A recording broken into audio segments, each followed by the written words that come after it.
ननद फूल गेंदवा के भरी पानी, ननद फूल गेंदवा के भरी पानी।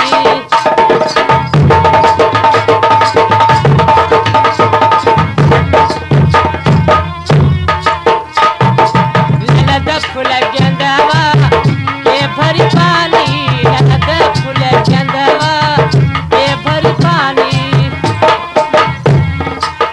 सासू हमारी महल की रानी, सासू हमारी महल की रानी, ससुर सूबेदारवा के भरी पानी, ससुर सूबेदारवा के भरी पानी।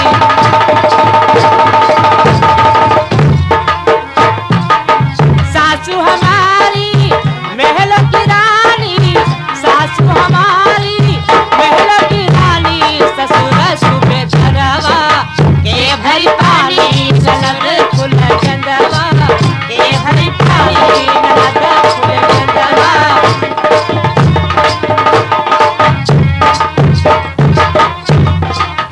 महलों की मलकिन बड़की जिठानी, महलों की मलकिन बड़की जिठानी, जियठी खान घरवा के भरी पानी, जियठे खान घरवा के भरी पानी, जियठे खान घरवा।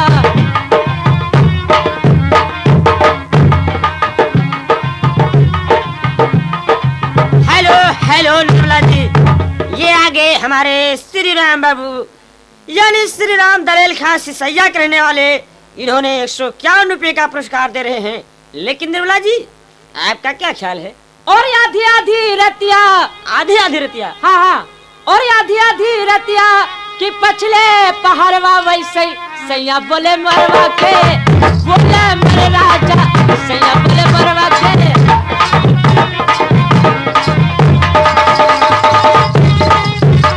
और सैया बोले मरवा के बोल, और मरवा के बोलिया छोड़ो राजा आवो खिड़किया, बोल हमार बलवा आवो खिड़किया।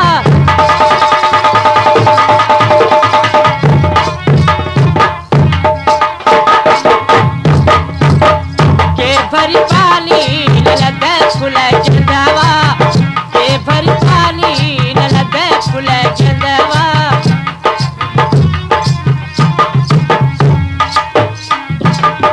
महलों की मलकिन बड़की जिठानी, महलों की मलकिन बड़की जिठानी, जियठे खान घरवा के भरी पानी, जियठे खान घरवा के भरी पानी।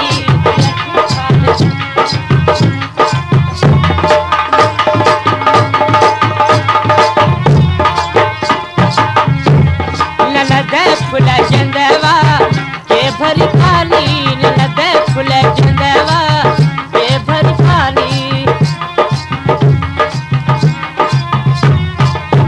महलों की मलकिन हमरी देवरानी, महलों की मलकिन हमरी देवरानी, महलों की मलकिन हमरी देवरानी, महलों की मलकिन हमरी देवरानी, देवारे सूबेदारवा के भरी पानी,